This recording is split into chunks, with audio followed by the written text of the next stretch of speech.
भूमितीचे मूलभूत संबोध, त्यांचा डिटेल अभ्यास.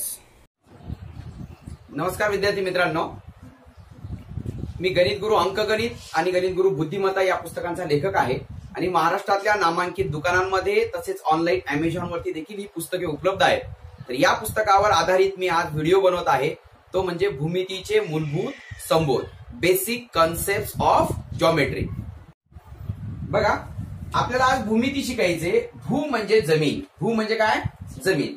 मिती म्हणजे मापन करणं, म्हणजे जमिनीचं मापन करणं. मग त्याच्यामध्ये जमिनीचं क्षेत्रफळ असेल, ओके, एखादी वस्तू एखाद्या ग्लासमध्ये किती पाणी मावतो याचं मापन असेल, म्हणजे धारकता असेल, तर याचं मापन करणं, याच्यासाठी भूमितीचा शोध लावलेला आहे.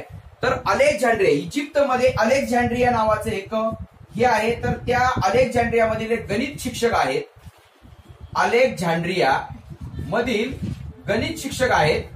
तर त्यांचं नाव आहे युक्लिड. काय नाव आहे त्यांचं? युक्लिड. तर या युक्लिड यांनी या भूमितीचा शोध लावला. कोणी शोध लावला भूमितीचा? युक्लिड यांनी भूमितीचा शोध लावला. ओके. तर वर्तुळाचा परिघाचं व्यासाशी असलेलं जे गुणोत्तर आहे, त्याची जी पाय आहे, त्याची पायची अंदाजे किंमत आपले प्रसिद्ध भारतीय गणितज्ञ आर्यभट्ट यांनी 3.14 अशी शोधून काढलेली आहे. तसेच मनोऱ्याचे क्षेत्रफळ वगैरे काही, हे जे क्षेत्रफळाची जी क्षेत्रफळ कशी काढायची हे जे आहेत, तर याची जी सूत्रे आहेत ते बॉबिलोनियन नावाच्या गणितज्ञांनी ही शोधून काढली. तर आपले प्रसिद्ध भारतीय गणितज्ञ आर्यभट्ट यांनी असे अनेक शोध लावलेले आहेत. शून्याचा देखील त्यांनी प्रथम वापर करून दाखवला आणि म्हणून आपल्या कदाचित आपल्या पहिल्या उपग्रहाचं नाव देखील त्यांना एक सन्मानार्थ, त्यांचा सन्मान म्हणून पहिल्या उपग्रहाला देखील आर्यभट्ट असं नाव देण्यात आलेलं आहे. तर आता भूमितीमध्ये सर्वात सुरुवातीला काय येतं तर ते आपण पाहूया. तर भूमितीमध्ये सर्वात सुरुवातीला येतं बिंदू, डॉट. बघा, याला म्हणायचं बिंदू. बिंदू म्हणजे काय? अंकुचीदार पेन्सिलीने कागदावर टिंब काढल्यास त्याला बिंदू म्हणतात. काय म्हणतात? बिंदू म्हणतात. आता एका बिंदूमधून अनंत रेषा काढता येतात. एका बिंदूतून किती रेषा काढता येतात? अनंत रेषा काढता येतात. आणि दोन बिंदू जर असले तर दोन बिंदूमधून फक्त एक आणि एकच रेषा काढता येते. एका बिंदूतून किती रेषा काढता येतात? अनंत रेषा काढता येतात. आणि दोन बिंदूमधून किती रेषा काढता येतात? एक आणि एकच रेषा काढता येते. बिंदूचं वाचन बिंदू ए, एकेरी अक्षरात बिंदू ए, बिंदू बी, बिंदू सी, बिंदू ओ, अशा पद्धतीने बिंदूचं वाचन केलं जातं. तर एका बिंदूतून अनंत रेषा काढता येतात. आणि हा जो बिंदू असतो, जेव्हा एका बिंदूमधून अनंत रेषा काढलेल्या जातात तर त्याला संपात बिंदू असं म्हणतात. काय म्हणतात त्या बिंदूला? संपात बिंदू असं म्हणतात. संपात बिंदू कळलं का? जास्त रेषा एका बिंदूमध्ये छेदत असतील तर त्याला संपात बिंदू म्हणायचं. आणि फक्त दोनच रेषा एका बिंदूमध्ये छेदत असतील ना तर त्याला छेदन बिंदू म्हणायचं. काय म्हणायचं? छेदन बिंदू. मग छेदन बिंदू आणि संपात बिंदू कळलं का? ओके. मग यांना संपात रेषा म्हणायचं. काय म्हणायचं? संपात रेषा, ज्या एका बिंदूमध्ये छेदत असतील. तर आपण पहिल्यांदा पाहिलं आपण बिंदू. आता त्यानंतर पाहू आपण रेषाखंड. तर रेषाखंड म्हणजे काय? रेषाखंड म्हणजे रेषेचा खंड म्हणजे तुकडा. खंड म्हणजे काय? तुकडा. जसे आपल्या भारतात, जसे आपल्या संपूर्ण जगाचे जसे असं म्हटलं जातं की अशी एवढी अशी गोल जमीन होती, या जमिनीचे असे काहीतरी भूकंप वगैरे झाला, असे 7 तुकडे पडले आणि हे 7 तुकडे वेगवेगळ्या ठिकाणी काय गेले? वाद गेले आणि त्याचे 7 खंड पडले. म्हणजे तसं रेषाखंड म्हणजे रेषेचा काय? तुकडा आहे. मग म्हणजे समजा ही एवढी रेषा आहे, या रेषेचा एवढा जर तुकडा घेतला मी तर याला म्हणायचं रेषाखंड. मग याचं रेषाखंड वाचन करताना रेषाखंड ए बी किंवा रेषाखंड बी ए अशा दोन पद्धतीने रेषाखंडाचं वाचन करता येतं. किंवा त्याला रेख ए बी असं देखील म्हणतात. रेख ए बी किंवा रेख बी ए असं देखील रेषाखंडाचं वाचन केलं जातं. रेषाखंड म्हणजे रेषेचा तुकडा, तो दोन्ही बाजूला वाढत नाही. जर समजा रेषा असेल तर ती रेषा जी असते ना, ती रेषा दोन्ही बाजूला वाढत जाते, दोन्ही बाजूला अनंत अंतरापर्यंत वाढत जाते. समजा याला रेषा आपण PQ, बाणाच्या टोकांजवळ आपल्याला हे बिंदू देण्याची प्रथा आहे. म्हणून या रेषेला आपण, या रेषेचं वाचन रेषा PQ किंवा रेषा QP असं देखील वाचन करू शकतो. किंवा रेषेचं एकाक्षरी म्हणजे रेषा L, रेषा L असं देखील रेषेचं वाचन करू शकतो. म्हणजे रेषेचं वाचन किती प्रकारे करता येतं? 3 प्रकारे. रेषाखंडाचं वाचन किती प्रकारे करता येतं? 2 प्रकारे रेषाखंडाचं वाचन करता येतं. रेषाखंड कळलं का? रेषा म्हणजे अनंत अंतरापर्यंत वाढत जाणारी आकृती. त्याला काय म्हणायचं? रेषाखंड म्हणायचं, सॉरी रेषा म्हणायचं. आणि त्या रेषेचा जर तुकडा असेल तर त्याला काय म्हणायचं? रेषाखंड म्हणायचं. तर रेषाखंड आणि रेषाखंडावर काय प्रश्न विचारले जातात ते पाहूया आपण. बघा, रेषाखंडावर काय प्रश्न असतात? एखादा रेषाखंड असतो आणि या रेषाखंडावर असे 5 बिंदू आहेत, ए बी सी डी आणि ई. एका रेषाखंडावर 5 बिंदू असेल तर ह्या बिंदूंना एक रेषीय बिंदू म्हणायचं. काय म्हणायचं? एक रेषीय बिंदू किंवा लिनियर पॉइंट्स असं म्हणतात. याला काय म्हणायचं? Linear points. लिनियर पॉइंट्स म्हणजे एक रेषीय बिंदू. आता समजा एका रेषेवर, आता ही समजा आपण रेषा काढली आणि या रेषेवर एवढे बिंदू काढले, तर याच्यामधून याच्यापासून एकूण किती रेषाखंड तयार होतील असा प्रश्न विचारला जातो. How many segments can be form by this 5 linear points. याच्यापासून रेषाखंड किती तयार होतील? बघा, ए पासून काय तयार होईल? ए बी रेषाखंड तयार होईल. ए पासून एसी रेषाखंड तयार होईल. एडी तयार होईल आणि एई तयार होईल. बी पासून बीसी तयार होईल. बीडी तयार होईल. बीई तयार होईल. सी पासून सीडी होईल. सीई होईल आणि डी पासून डीई होईल. असे 4 3 7 2 9 1 10 रेषाखंड तयार झाले. किती रेषाखंड तयार झाले? 10. मग याच्यामध्ये याला जर शॉर्टकट सांगितलं तुम्हाला 1 2 3 4, 1 ते 5 रेषा 5 बिंदू असेल तर 1 ते 4 ची बेरीज करायची. 1 ते 4 ची बेरीज 4 3 7 2 9 1 10. किंवा आपण सूत्र आपण शिकलेले 4 पर्यंत बेरीज असेल तर 4 5 20 करायचं, त्याचं निम्म करायचं. कळलं का तुम्हाला? मग आता समजा एखाद्या रेषेवर 10 बिंदू असतील, एखाद्या रेषेवर 10 बिंदू असतील तर त्याच्यापासून किती रेषाखंड तयार होतील? 45 म्हणजे 1 ते 9 ची बेरीज. एखाद्या रेषेवर 11 बिंदू असतील तर एकूण किती रेषाखंड तयार होतील? 55 म्हणजे 1 ते 10 ची बेरीज. कळलं का तुम्हाला? म्हणजे अशा पद्धतीने आता याला म्हणायचं लिनियर. आणि आता समजा असे नॉन लिनियर असले, तुम्हाला असाही प्रश्न विचारला गेलाय, 5 नैक रेषीय बिंदूंपासून किती रेषाखंड तयार होतात असा देखील प्रश्न तुम्हाला विचारला गेलेला आहे. 5 नैक रेषीय म्हणजे काय? बघा, याच्यापासून हा 1, हा 2, हा 3, हा 4, याच्यापासून 4 रेषाखंड झाले. याच्यापासून हा 1, हा 1, हा 1 म्हणजे याचे झाले 3. याच्यापासून हा 1, हा 1, याच्यापासून झाले 2. याच्यापासून हा 1 झाला आणि याच्यापासून 0 झाले. 4 3 7 2 9 1 किती झाले? 10. किती रेषाखंड तयार झाले? 10 रेषाखंड तयार झाले. कळलं का? 10 रेषाखंड. ओके, म्हणजे 5 बिंदू होते, एका रेषेत होते तरी 10 रेषाखंड झाले. आणि नॉन लिनियर होते म्हणजे नैक रेषीय होते तरी देखील काय झाले? 10 बिंदू झाले. कळलं का? 10 रेषा झाल्या. काय? 10 रेषाखंड तयार झाले. म्हणजे 10. आता मला सांगा, 10 नैक रेषीय बिंदूंपासून किती रेषाखंड तयार होतील? 10 नैक रेषीय बिंदूंपासून किती रेषाखंड तयार होतील? 45 म्हणजे 1 ते 9 ची बेरीज. 11 रेषाखंड, 11 नैक रेषीय किंवा 1 रेषीय बिंदूंपासून 55 म्हणजे 1 ते 10 ची बेरीज. एवढे रेषाखंड तयार होतील. रेषाखंड कळलं तुम्हाला? आता आपण पाहूया किरण. आता किरण म्हणजे काय? रे म्हणजे काय? किरण. ओके, आता जर समजा एका बिंदूपासून एकाच बाजूला वाढणारी जी आकृती असेल तर त्याला किरण म्हणतात. काय म्हणतात? किरण. आता किरणाचं वाचन आपण ए बी असं वाचन करतो. किरण काय वाचन करतो? किरण ए बी असं वाचन करतो. किरणचं वाचन बी ए असं करत नाही. एकाच बाजूला वाढते त्याच्यामुळे ए बी असं वाचन करावं लागतं. किंवा इथं बी राहिला, इथं ए असेल तर किरण बी ए वाचन करू आपण. लक्षात आलं का तुम्हाला? म्हणजे किरणाचं वाचन. आता तुम्हाला एकदा असा प्रश्न, याला आता समजा हा रेषाखंड आहे, रेषाखंडाचं वाचन काय केलं आपण? ए बी रेषाखंड, रेख ए बी किंवा रेख बी ए असं वाचन केलं. पण याचं वाचन किरण ए बी किरण बी ए असं करता येणार नाही. किरण ए बी असंच म्हणावं लागेल. आता इथून जर केलं तर कसं? इथं एक बिंदू दिला समजा सी, तर कसं वाचन करता येईल? किरण ए सी असं वाचन करता येईल. किरण ए सी वाचन करता येईल. किरण ए बी वाचन करता येईल. किरण सीबी असं वाचन करता येईल. सीबी असं वाचन करता येईल. किरण बी सी बी ए असं वाचन मात्र करता येणार नाही. कळलं का तुम्हाला? किरण कळलं का? ओके, किरण हा एकाच बाजूला वाढतो. रेषाखंड हा दोन्ही बाजूला वाढत नाही. म्हणून हे जे बिंदू असतात याला अंत्यबिंदू म्हणतात. रेषाखंडाचे हे जे 2 बिंदू असतात यांना काय म्हणतात? अंत्यबिंदू असं म्हणतात. मग किरण कळलं तुम्हाला? किरण हा एका बाजूला वाढतो, रेषाखंड दोन्ही बाजूला स्टॉप असतो, रेषेचा हा तुकडा असतो. आता पाहूया आपण रेषा. बघा, आता आपण पाहूया रेषा. रेषा म्हणजे काय? दोन्ही बाजूला वाढणारी, अनंत अंतरापर्यंत वाढणारी जी आकृती आहे याला रेषा म्हणायचं. आता या रेषेची जे बाणाची जी टोक आहे तिथं बिंदू देण्याची प्रथा आहे. म्हणजे रेषा ए बी असं वाचन करू शकतो आपण. इकडे बी वाढते म्हणून रेषा बी असं वाचन करू शकतो, किंवा एकच नुसतं रेषा यल असं देखील वाचन करू शकतो. कळलं का? आणि एका रेषेवर सगळे काही बिंदू असले, समजा पी क्यू आर, तर त्याला काय म्हणायचं? एक रेषीय बिंदू.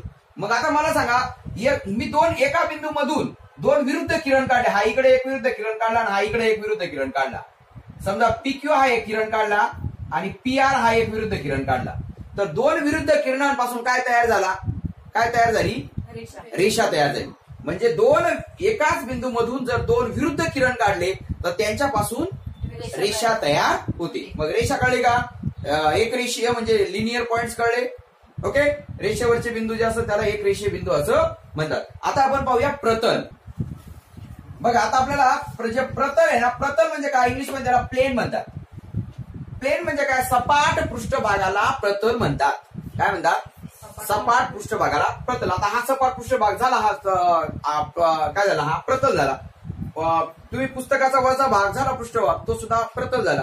प्रतल म्हणजे सपाट पृष्ठभाग. मग आपल्याला काय फक्त चौकोनी वस्तू पाहायची सवय, मग आपल्याला काय वाटतं चौकोनी वस्तू असेल का त्यालाच काय म्हणायचं? प्रतल. तसं नाही, सपाट पृष्ठभाग म्हणजे असा असला तरी सपाट झाला, असा असला तरी सपाट झाला, असा असला तरी सपाट झाला, असा असला तरी सपाट झाला. म्हणजे त्रिकोण, चौकोन, पंचकोन, षटकोन, सप्तकोन, ती कशी आकृती राहील याला सपाट पृष्ठभाग आहे का नाही? झालं, याला काय म्हणायचं? प्रतल. प्रतल हे अनंत अंतरापर्यंत वाढतं. म्हणजे इकडे वाढू शकतं, इकडे वाढू शकतं, इकडे वाढू शकतं, किंवा चार बाजू असतील चारही बाजूंना, पाच बाजू असतील पाचही बाजूंना. मग प्रतल तयार करण्यासाठी कमीत कमी किती बिंदू पाहिजे? तीन बिंदू असे चालतील का? तीन बिंदू नाही. हा, ते एक रेषीय नको, नैक रेषीय पाहिजे. कमीत कमी तीन बिंदूंची गरज असते, तेव्हाच काय तयार होईल? सपाट पृष्ठभाग तयार होईल, तेव्हा प्रतल तयार होईल. आता दोन प्रतल जर मी घेतले, दोन प्रतलांचा जो छेदन बिंदू असतो तो एक रेषा असतो. काय असतो? काय सांगितलं? दोन प्रतलांचा छेद एक रेषा असतो आणि दोन रेषांचा छेद काय असतो? एक बिंदू असतो. काय असतो? बिंदू असतो. आणि अनेक रेषा एकाच बिंदूतून छेदत असतील त्याला काय म्हणायचं? संपात बिंदू, कॉन्करंट पॉइंट. काय म्हणायचं? कॉन्करंट पॉइंट म्हणायचं. कॉन्करंट पॉइंट म्हणजे संपात. आणि दिस लाईन्स आर कॉन्करंट लाईन्स. याला काय म्हणायचं? संपात रेषा म्हणायचं. मग प्रतल कळलं तुम्हाला. मग आता यानंतर आपण पाहूया कोन. आता आपण पाहूया कोन. कोन म्हणजे काय माहितीये का? समजा एका बिंदू मधून दोन वेगवेगळे किरण काढले, एका बिंदूतून दोन वेगवेगळे किरण काढले तर त्यांच्या अंतर्भागाला कोन असं म्हणतात. काय म्हणतात? त्यांच्या अंतर्भागाला कोन असं म्हणतात. मग याला अँगल असं म्हणतात. काय म्हणतात? अँगल. आता कोनाचे, आता याच्यामध्ये समजा हा एक कोन आहे, या कोनाचं वाचन कोन ए बी सी असं वाचन करतात. अँगल ए बी सी किंवा अँगल ए बी सी असंही, अँगल सी बी ए असं देखील वाचन करता येईल, किंवा ओनली अँगल बी असं देखील वाचन करता येईल. म्हणजे कोणाचं वाचन किती प्रकारे करता येतं? तीन प्रकारे कोणाचं वाचन करता येतं. आता कोणाच्या याच्यावरून तुम्हाला असा एखादा प्रश्न विचारला जाऊ शकतो, याच्यामध्ये एकूण किती कोन आहेत असाही प्रश्न विचारला जाऊ शकतो. याच्यामध्ये किती कोन आहेत? हे बघा, हा एक एवढा एक कोन झाला, हा एक सिंगल, हा एक कोन झाला, हा सिंगल, हा एक कोन झाला. सिंगल कोन किती झाले? तीन. आता दोन मिळून, हे दोन मिळून एक, हे दोन मिळून एक, किती झाले? 5. आणि तिन्ही मिळून एक, म्हणजे किती कोण झाले? 6. किंवा याला साधी आयडिया सांगतो तुम्हाला, 1 2 3 असं आकडे द्या आणि त्यांची बेरीज करा. 3 आणि 2 5 आणि 1 किती? 6 कोण या आकृतीत आहेत. आता याच्यामध्ये सांगा बरं, याच्यामध्ये किती कोण आहेत? 1 2 3 4. या आकृतीमध्ये एकूण किती कोण आहेत? कोण सांगतो? किती कोण असतील? 1 ते 5 ची बेरीज, म्हणजे 1 ते 5 ची बेरीज कशी करायची? 5ला 6 ने गुणायचं, 5 सक 30, त्याच्या निम्म करायचं, किती? 15. याच्यामध्ये किती कोण आहेत? मग 15 कोण आहेत. मग कोण, आता बघा, एका बिंदू मधून दोन भिन्न किरण काढले असतात त्यांच्या अंतर्भागाला काय म्हणायचं? कोण असं म्हणतात. आता कोणाचे प्रकार पाहूया आपण. कोणाचा प्रकार बघा, जर समजा तो एखादा कोण समजा एवढा कोण असेल तर त्याला शून्य कोण म्हणायचं. काय म्हणायचं? शून्य कोण. शून्य कोण म्हणजे 0 डिग्री अँगल. काय म्हणायचं? शून्य कोण. आता या शून्यापासून थोडासा जर वाढला, 10 15 20 25 असं जर वाढला तर त्याला म्हणायचं लघु कोण. काय म्हणायचं? लघु कोण. म्हणजे 0 अंशापेक्षा मोठा आणि 90 अंशापेक्षा लहान असलेल्या कोणाला लघु कोण म्हणायचं. काय म्हणायचं? लघु कोण. लघु कोण म्हणजे काय सांगितलं? 0 अंशापेक्षा मोठा आणि 90 अंशापेक्षा लहान असलेल्या कोणाला लघु कोण म्हणतात. आता तो जर कम्प्लीट 90 अंशाचा असेल तर त्याला म्हणायचं काटकोन. काय म्हणायचं? काटकोन म्हणायचं. 90 अंशाच्या कोणाला काटकोन म्हणायचं. आणि 90 पेक्षा मोठा असेल तर त्याला म्हणायचं विशाल कोन. काय म्हणायचं? विशाल कोन. विशाल कोनाचं माप 90 अंशापेक्षा मोठं आणि 180 अंशापेक्षा लहान असतं. लक्षात ठेवा. शून्य कोन म्हणजे 0 अंशाचा कोन, लघु कोन म्हणजे 0 अंशापेक्षा मोठा आणि 90 अंशापेक्षा लहान असलेल्या कोणाला लघु कोन म्हणतात. कम्प्लीट 90 अंशाचा असेल तर त्याला काटकोन म्हणतात आणि 90 अंशापेक्षा मोठा आणि 180 अंशापेक्षा लहान असलेल्या कोणाला काय म्हणायचं? विशाल कोन म्हणायचं. आणि जो सरळ कोन असेल, असा सरळ डायरेक्ट सरळ रेषा असेल, असं पूर्ण आहे म्हणजे किती अंशाचा कोन होऊन गेला तो? 180 अंशाचा. 180 अंशाच्या कोणाला सरळ कोन म्हणतात. काय म्हणतात? सरळ कोन. आणि तो 180 अंशापेक्षाही मोठा असेल, बघा इकडचा मोठा कोन, तर ह्या कोणाला म्हणायचं प्रविशाल कोन. काय म्हणतात? प्रविशाल कोन. प्रविशाल कोन. मग आता याची इंग्लिश मध्ये नावं सांगतो तुम्हाला. शून्य कोन याला 0 डिग्री 0 अँगल म्हणायचं. काय म्हणायचं? 0. लघु कोणाला ऍक्यूट अँगल म्हणतात. काय म्हणतात? Acute angle. काटकोनाला राईट अँगल म्हणतात. Right angle. विशाल कोणाला ऑप्ट्यूज अँगल. काय म्हणायचं? Obtuse angle. आणि सरळ कोणाला स्ट्रेट अँगल. प्रविशाल कोणाला रिफ्लेक्स अँगल. काय म्हणायचं? Reflex angle.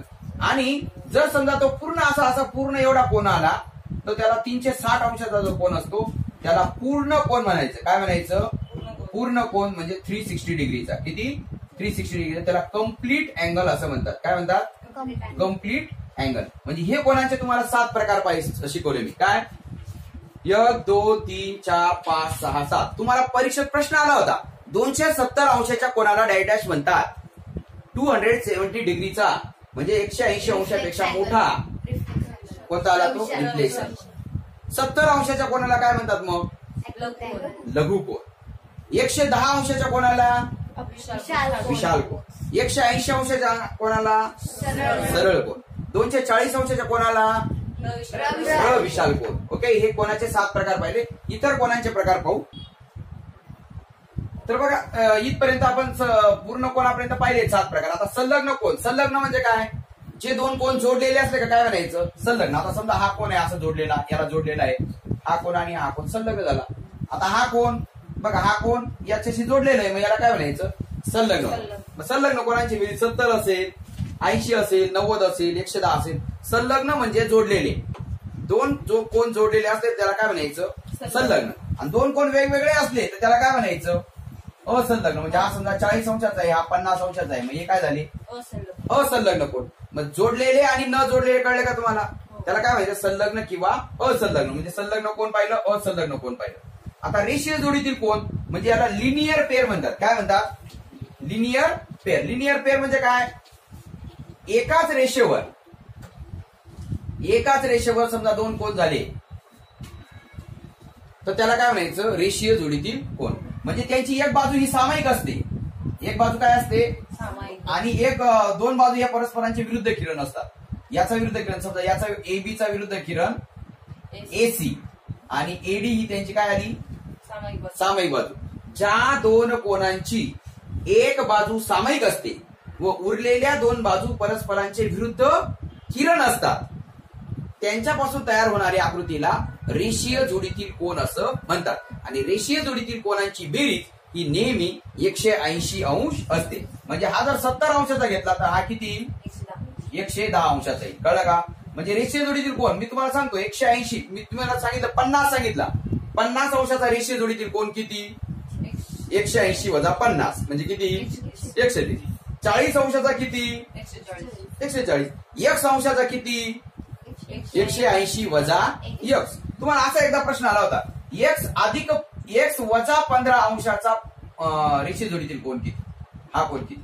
आपण काय करायचं? 180 वजा हा कोन वजा करायचा. x वजा 15. x वजा 15 हा कोन काय करायचा? वजा करायचा. म्हणजे 180 वजा हा याचा अधिक चिन्ह आहे तर याचं वजा होईल, याचं वजा याचा अधिक होईल. म्हणजे 180 अधिक आहे, हा 15 अधिक आहे, म्हणजे 195 वजा x.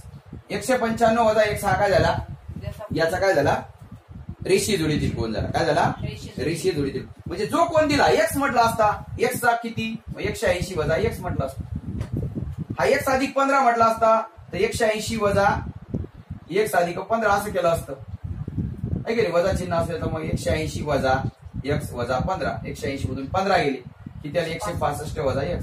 ओके, तुम्ही जो कोण घ्याल त्याच्यामधून 180 मधून तो काय करायचा, वजा करायचा. रेषीय जोडीतील कोण म्हणजे काय, जर दोन कोणांची बेरीज 180 असेल, आता समजा या असा त्रिकोण आहे, या त्रिकोणावर ही अशी रेषा काढली आणि हे दोन कोण आले, तर हा कोण आणि हा कोण याच्याशी काय आला, रेषीय जोडी करतोय. एकाच रेषेवर असलेल्या दोन कोणांना रेषीय जोडीतील कोण म्हणतात.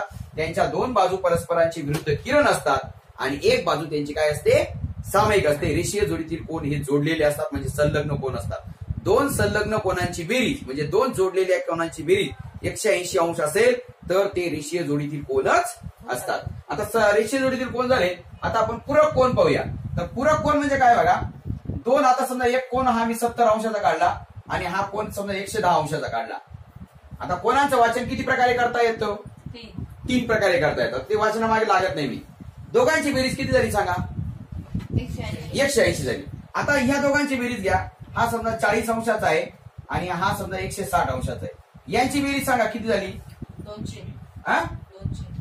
160 आणि 40, सॉरी 160 आणि 20 यांची बेरीज किती झाली, 180 झाली. मग दोन जोडलेल्या कोणांची बेरीज 180 झाली आणि दोन न जोडलेल्या म्हणजे 110 आणि 70 यांची बेरीज सुद्धा 180 झाली. दोन जोडलेल्या कोणांची बेरीज म्हणजे दोन संलग्न कोणांची बेरीज 180 असेल किंवा दोन असंलग्न कोणांची बेरीज 180 असेल तर त्या कोणांना परस्परांचे पूरक कोण म्हणतात. पूरक कोणाला असं काही देणं नाही. रेषीय जोडीतील कसं ते एका रेषेवर पाहिजे, दोघांची बेरीज किती पाहिजे, 180 पाहिजे. पूरक कोणामध्ये दोघांची बेरीज 180 पाहिजे फक्त. मग ते जोडलेले असू द्या किंवा नसू द्या, म्हणजे हे दोघं कोण काय आहेत, हे दोघं पूरक कोण आहेत, हे दोघं सुद्धा काय आहेत, पूरक कोण आहेत. पूरक कोण काढताना सुद्धा 180 मधून तो कोण काय करायचा, वजा करायचा. तो सुद्धा आता समजा 60 अंशाचा पूरक कोण किती सांगा बरं, 60, 180 वजा 60, 180 वजा 60 करायचं म्हणजे किती आता 120. ओके, पूरक कोणाला इंग्लिश मध्ये सप्लिमेंटरी अँगल असं म्हणायचं. काय म्हणायचं, सप्लिमेंटरी अँगल. सप्लिमेंटरी अँगल म्हणजे काय, the addition of two angles is 180 degree, then the angles are called supplementary angles of each other. तर दोन कोणांची बेरीज जर 180 अंश असेल तर त्या दोन कोणांना परस्परांचे पूरक कोण असं म्हणतात. मग पूरक कोण कळलं का, पूरक कोण बघा, रेषीय जोडीतील कोणांना पूरक कोण म्हणता येतं पण पूरक कोणांना रेषीय जोडीतील कोण म्हणता येणार नाही. पूरक कोण सगळेच रेषीय जोडी करतील असं काही नाही. ते वेगवेगळे असले तरी त्यांची बेरीज 180 असू शकते. म्हणजे दोन संलग्न किंवा असंलग्न कोणांची बेरीज 180 अंश असल्यास त्यांना परस्परांचे पूरक कोण असं म्हणतात. आता कोटी कोण, कोटी कोण म्हणजे काय, समजा दोन कोण आहेत आणि दोन कोणांची बेरीज समजा 90 झाली. किती झाली, 90. समजा हा 40 आहे, हा 50 आहे. दोन कोणांची बेरीज किती झाली, 90 झाली. यांना परस्परांचे काय म्हणायचं, कोटी कोण म्हणायचं. काय म्हणायचं, कोटी कोण. मग ते आता जोडलेले असू द्या किंवा नसू द्या. आता हा 40 आहे, हा 50 आहे. या दोघांची बेरीज किती झाली, 90. या दोघांची बेरीज किती झाली, 90. म्हणजे दोन जोडलेल्या कोणांची बेरीज 90 किंवा दोन न जोडलेल्या कोणांची बेरीज 90 असेल. म्हणजे दोन संलग्न कोणांची किंवा असंलग्न कोणांची बेरीज जर 90 असेल तर त्यांना परस्परांचे कोटी कोण असं म्हणतात. मग कोटी कोण म्हणजे काय, त्याला इंग्लिश मध्ये कॉम्प्लिमेंटरी अँगल असं म्हणतात. काय म्हणतात, कॉम्प्लिमेंटरी अँगल. कॉम्प्लिमेंटरी अँगल म्हणजे काय, if the addition of two angles is 90 degree then they are called complementary angle of each other. तर त्यांना एक परस्परांचे कॉम्प्लिमेंटरी अँगल असं म्हणतात. मग विषय असेल संलग्न किंवा असंलग्न तर त्याला पूरक कोण म्हणायचं. आणि दोन कोणांची बेरीज जर समजा 90 अंश असेल तर त्याला काय म्हणायचं, कोटी कोण म्हणायचं. मग कोटी कोण पाहिलं आपण, पूरक कोण पाहिलं. आता संलग्न कोण, संलग्न कोण म्हणजे काय, करेस्पॉन्डिंग अँगल्स म्हणजे दोन समांतर रेषांना एका छेदिकेने छेदलं असता हा कोण हा या एवढा येईल म्हणजे हा याचा संगत कोण तयार झाला. हा जो वाय कोण आहे हा वाय एवढा होईल, हा झेड कोण जो आहे हा झेड एवढा होईल, हा डब्ल्यू जे आहे हा डब्ल्यू एवढा होईल. म्हणजे एक्स चा संगत कोण एक्स, वाय चा संगत कोण वाय, डब्ल्यू चा डब्ल्यू, झेड चा झेड. म्हणजे येथे संगत कोण किती आहेत, संगत कोणांच्या किती जोड्या आहेत, संगत कोणांच्या 4 जोड्या आहेत. संगत कोणांच्या किती जोड्या आहेत, 4 जोड्या आहेत. कळलं का, संगत कोणांच्या 4 जोड्या आहेत. आणि झेड हा वाय एवढा असतो, लक्षात ठेवा. झेड हा कोणा एवढा असतो, वाय. डब्ल्यू हा एक्स एवढा असतो. वाटल्यास आपण चेक करू. आता समजा हा 100 घेऊ, हा 100 घेतला तर याच्याशी रेषीय जोडी हा करतोय म्हणजे किती येईल? 80. किती येईल? कारण एका रेषेवर असेल तर दोघांची बेरीज किती असते? 180. मग आता हा 100 आहे, हा याच्याशी संगत कोण किती? 100 असेल. हा याच्याशी किती? 80 असेल. हा 100 आहे म्हणजे हा याच्याशी रेषीय जोडी करतोय म्हणजे हा किती आला? 80. हा याच्याशी रेषीय जोडी करतोय हा किती आला? 100. हा सुद्धा 100. हा किती आला? 80 आला. मग आता बघा हे जे दोन कोण आहेत परस्परांचे काय आले? सारखेच आले का नाही? विरुद्ध नाही. याला अल्टरनेट म्हणायचं. काय म्हणायचं? अल्टरनेट विथ क्रम कोण. हे दोघं काय आहे? परस्परांचे व्युत्क्रम कोण आहे. कळलं का तुम्हाला? आता मला सांगा, मी तुम्हाला एक आकृती काढतो आणि याच्यामध्ये व्युत्क्रम कोण कोणते? PQRSTUVW. याच्यामध्ये व्युत्क्रम कोण कोणते? एस चा यू हा व्युत्क्रम कोण आहे? एस चा कोणता आहे? यू. आणि आर चा टी हा व्युत्क्रम कोण आहे? PQ काय आहेत? रेषीय जोडीतील कोण आहे? QR काय आहेत? रेषीय जोडीतील कोण आहे?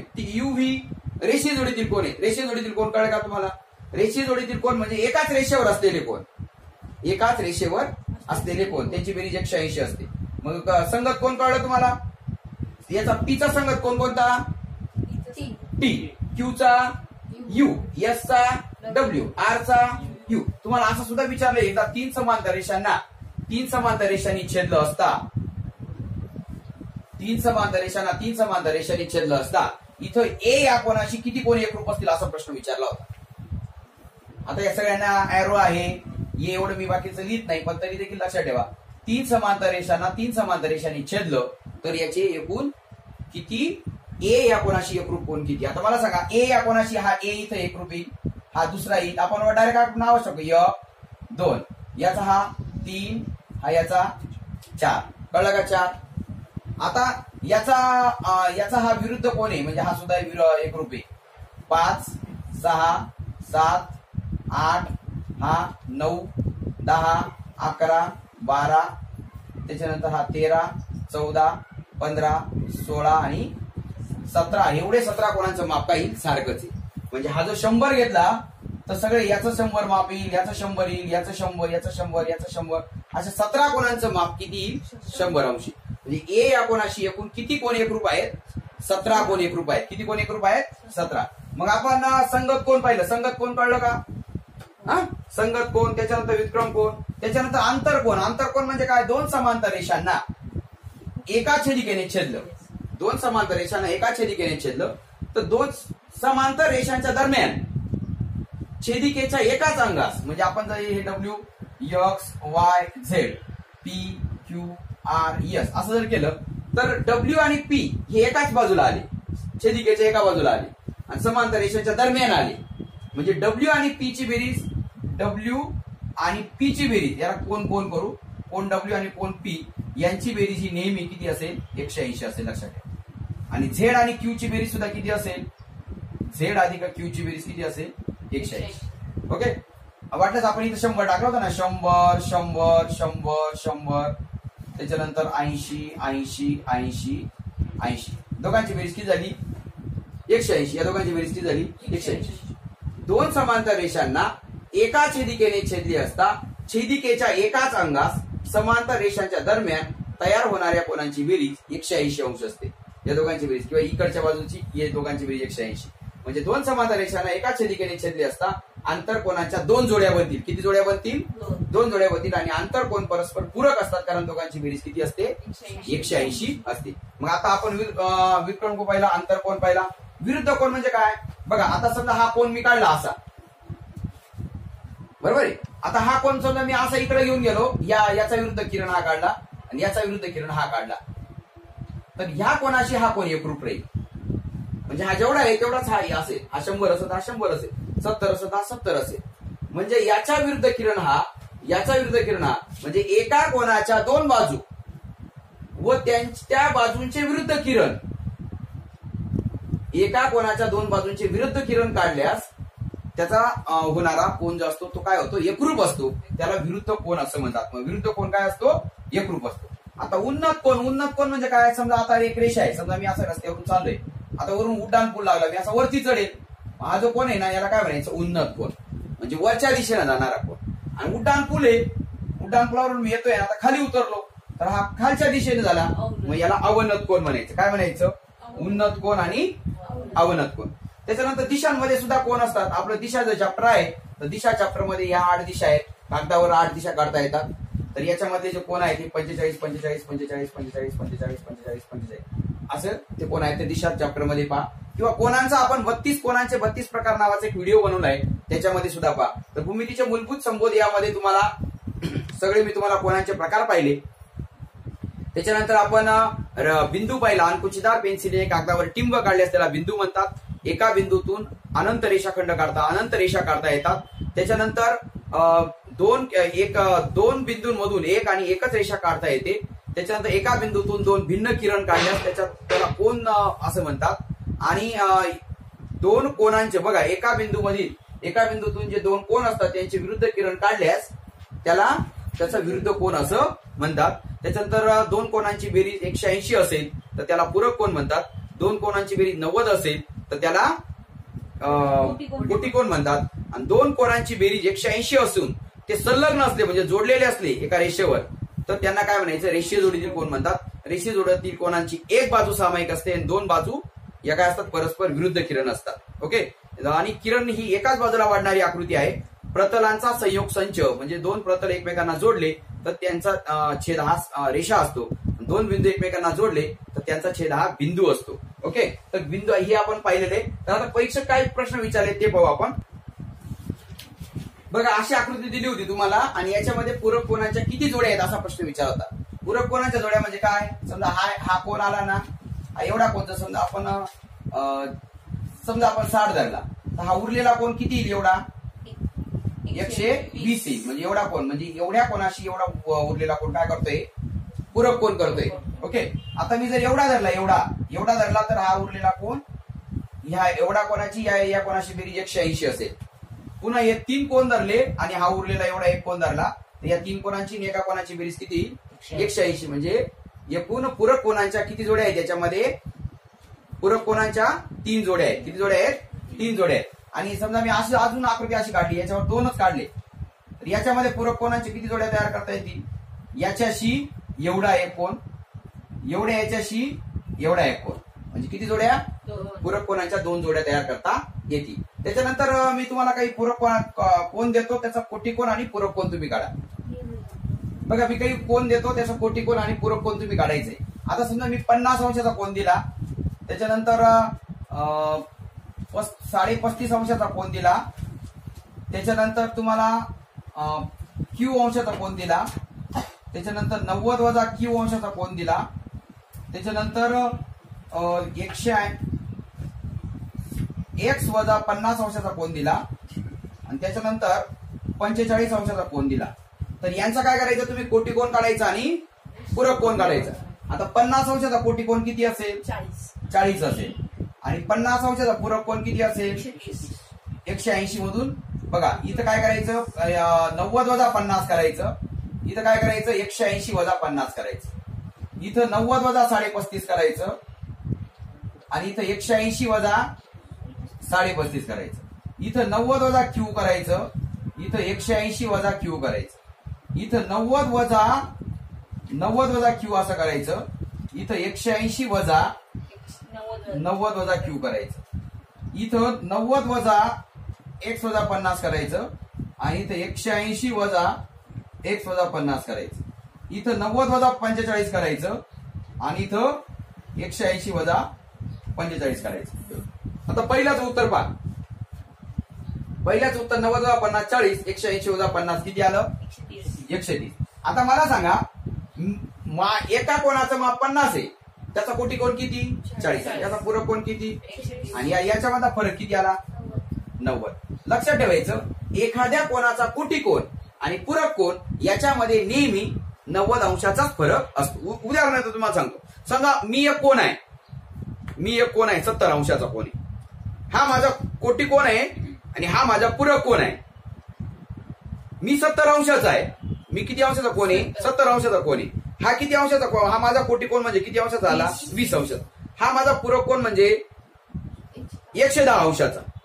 माझा कोटिकोन 20, माझा पूरक कोन 110. 20 आणि 110 मध्ये किती फरक आहे? माझा कोटिकोन आणि माझा पूरक कोन याच्यामध्ये किती फरक आहे? 90चा फरक आहे. ओके, आता मी दुसरा घेतो. मी समजा 50 अंशाचा आहे. माझा कोटिकोन किती असेल? 40. माझा पूरक कोन किती असेल? 130. मी 50 अंशाचा आहे, माझा कोटिकोन 40 आणि माझा पूरक कोन 130. मग 130 आणि 40 मध्ये कितीचा फरक आहे? 90. म्हणजे एखाद्या कोणाचा कोटिकोन आणि त्याच कोणाचा पूरक कोन याच्यामध्ये नेहमी 90 अंशाचाच फरक असतो. आता मी 1 अंशाचा आहे, माझा कोटिकोन आणि माझा पूरक कोन याच्यामध्ये किती फरक असेल? 90. मी 1 अधिक 35 अंशाचा कोन आहे, तर माझा कोटिकोन आणि माझा पूरक कोन याच्यामध्ये किती फरक असेल? 90. मी किती अंशाचा असतो तरी माझा एखादा कोन किती अंशाचा असला तरी त्याचा कोटिकोन आणि त्याचा पूरक कोन यामध्ये नेहमी किती अंशाचा फरक असतो? 90 अंशाचाच फरक असतो. आता वाटल्यास हे एक उदाहरण पाहू. 1-50 पाहू. 90 वजा 1-50 म्हणजे काय? 90 वजा 1 वजाच्या ऐवजी अधिक 50 होईल. 90 9 5 किती झाले? 13 म्हणजे 130 वजा 1 6 काय आला याचा? कोटिकोन आला. याचे पूरक कोन तुम्हाला काढता येतील. परीक्षेत आता काय प्रश्न विचारले तो एक प्रश्न पाहू. बघा, एका सीईटीच्या परीक्षेत प्रश्न विचारला होता. एकदम सोपा प्रश्न आहे. एका कोणाचा कोटिकोन 35 अंश 14 मिनिट 18 सेकंद असल्यास त्या कोणाचे माप किती? एकदम सोपा प्रश्न आहे. आता कोटिकोन म्हणजे काय? दोन कोणांची बेरीज किती पाहिजे? 90 अंश पाहिजे. दोन कोणांची बेरीज 90 असेल तरच त्याला काय म्हणायचं? कोटिकोन म्हणायचं. मग 90 मधून हा काय करायचा? वजा करायचा. एक कोण जर x असेल तो 90 वजा x त्याचा कोटिकोन असेल. एक कोणत्या कोणाचा माप कोटिकोन दिलाय, 90 मधून हा वजा करायचा. मग आपण पहिल्यांदा काय करायचं? इथं लिहायचं अंश, इथं लिहायचं मिनिट आणि इथं लिहायचं सेकंद. जसं आपण तास मिनिट सेकंद लिहितो ना तसंच. मग इथं लिहायचं आपण 90 मधून वजा करायचं. 90 अंश 00 मिनिटं 00 सेकंद मधून काय वजा करायचं? 35 अंश 14 मिनिट 18 सेकंद. बघा, असं एक रेषा असेल तर मिनिट आणि दोन रेषा असेल तर सेकंद. आपण ते अक्षरवृत्त रेखावृत्त हे करत असताना आपण असा उच्चार करतो. आता याच्यामधून आपण काय करायचं? 90 अंशामधून 35 अंश 14 मिनिट 18 सेकंद काय करायचे? वजा करायचे. आता मला सांगा, 0 सेकंदामधून 18 सेकंद जात आहे का? नाही. मग याच्या 0 सेकंदामधून 18 सेकंद जात नाही. मग 0 मिनिटाकडे जाईल आणि मिनिटात सांगेल तुझा 1 मिनिट मला उसना दे. 1 मिनिट उसना दे. पण मिनिट म्हणेल माझ्याकडेच मिनिट नाही तर तुला कसं काय देऊ? मग मिनिट काय करेल? अंशाकडे जाईल आणि अंशाला सांगेल तुझा 1 अंश उसना दे. याने याला 1 अंश उसना दिला तर याच्याकडे किती राहिले? 89 अंश झाले. याने 1 अंश दिला म्हणजे याला 1 मिनिट याचे 60 मिनिटं झाली. लक्षात ठेवा. म्हणजे 1 अंश म्हणजे किती? 60 मिनिट. 1 अंश म्हणजे किती? 60 मिनिट. लिहून घ्या वाटल्यास. 1 अंश म्हणजे 60 मिनिट. याने 60 मिनिटं दिले. आता सेकंद लागला याच्या पाठीमागं. दे भाऊ मला तुझा 1 मिनिट दे. मग याने याला याचा 1 मिनिट देऊन टाकला. याच्याकडे किती मिनिटं राहिले? 59. आणि याच्याकडे किती 1 मिनिट दिले म्हणजे किती? 60 सेकंद. म्हणजे 1 मिनिट म्हणजे किती सेकंद? मग 1 मिनिट बरोबर किती? 60 सेकंद. ओके, परीक्षेत आलेला प्रश्न आहे. मग 60 मधून 18 गेले, किती राहिले? 42. 59 मधून 14 गेले. 9 4 गेला 5, 5 1 गेला 4 आणि 9 5 गेला 4, 8 3 गेला 5 म्हणजे 54 अंश 45 मिनिट 42 सेकंद. कळलं का तुम्हाला? आता पूरक कोन विचारलं तर तुम्ही इथून कशामधून वजा करायचं? 180 अंश. बरं, काढा बरं याचं हे उदाहरण काढा. पुन्हा एकदा समजून देतो वाटल्यास. बघा, एका कोणाचा कोटिकोन 35 अंश 14 मिनिट 18 सेकंद असल्यास त्या कोणाचं माप किती? कोटिकोन काढायचं असेल तर 90 मधून वजा करायचं. 90 अंश 00 मिनिट 00 सेकंदामधून 35 अंश 14 मिनिट 18 सेकंद वजा करा. सेकंदातून सेकंद जात नाही म्हणून मिनिटाकडे गेला. मिनिट याच्याकडे गेला. याने याचा 1 मिनिट याचा अंश घेतला म्हणजे याचे 1 अंश कमी झाला म्हणजे 89 अंश झाले. याचे 60 मिनिटं झाली. याने याला 1 मिनिट दिला म्हणजे याचे 59 मिनिटं राहिले. याला 60 सेकंद झाले. 60 सेकंदामधून 18 सेकंद गेले 42 सेकंद. 59 मधून 14 गेले 45 मिनिट आणि 89 मधून 35 अंश गेले तर 54 मिनिट.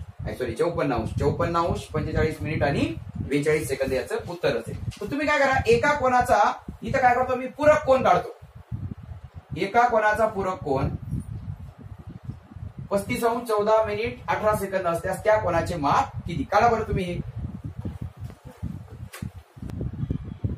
बघा, तर इथं 179 करायचं. याला 60 द्यायचे. याचा 60 1 द्यायचं 60 होईल. त्याचं याचं 59 राहील. 60 मधून 18 गेले 42. याचं 45 आणि याचं 144 अंश 45 मिनिट 42 सेकंद. आता काही 3-4 काही प्रश्न देतो मी तुम्हाला, त्या प्रश्नांची उत्तरं करा आणि ते लिहा आणि ते कमेंट बॉक्स मध्ये त्याचे कमेंट करा. तर बघा 1, 2, 3, 4, 5, 6 प्रश्न दिलेले आहेत. तर हा प्रश्न बी सोपा आहे. काय एका कोणाचा कोटी कोण व पूरक कोण यांचे प्रमाण 4:13 आहे. जसं मी एक कोण आहे, माझा कोटी कोण 4 आहे, माझा पूरक कोण 13 आहे. म्हणजे यांचं प्रमाण एक 4x मानायचा आणि एक काय मानायचा 13x. या दोघांचा फरक किती सांगायचा? 13x वजा 4x फरक किती? 90 अंश. मग 13x मधून 4x गेले, किती राहिले? 9x. बरोबर आहे ना? 9x बरोबर 90. म्हणजे x बरोबर किती? 9 भागिले केल्यानंतर x बरोबर किती? 10. बरोबर आहे? 10 येईल म्हणजे हा 10 चौक किती? 40 येईल. 10 गुणिले 13 हा किती? 130. एका कोणाचा कोटी कोण आणि पूरक कोण यांचं प्रमाण 4:13 आहे. तसंच दिलेले 7:16 म्हणजे 7x म्हणून 16x वजा करायचं वगैरे असं करता येईल. किंवा एका कोणाचा कोटी कोण हा त्या कोणाच्या 2.103 पट आहे. हे करून घ्यायचं 3×2=6 आणि 7/3 पट करून घ्यायचं. काय घ्यायचं? 7/3 पट करायचं. आणि कोटी कोणाचा पूरक कोण मूळ कोणाच्या 4×3=12 आणि 13/3 पट करून घ्यायचं. तर हे उदाहरणं सोडवा. हे सगळे उदाहरणं जे आहेत ते स्पष्टीकरणासह माझ्या गणित गुरु अंकगणित या पुस्तकामध्ये सगळे सोडवलेले आहेत. तर निश्चितच तुम्हाला भूमितीचे मूलभूत संबोध बेसिक कन्सेप्ट ऑफ जॉमेट्री हा पाठ नक्कीच आवडला असेल. तर आवडला असेल तर लाईक करा, कमेंट करा, तुमच्या मित्रांमध्ये शेअर करा. जर चॅनल सबस्क्राईब केलं नसेल तर लगेच चॅनलला सबस्क्राईब करा. तुम्हाला येणाऱ्या परीक्षेसाठी खूप साऱ्या शुभेच्छा. All the best.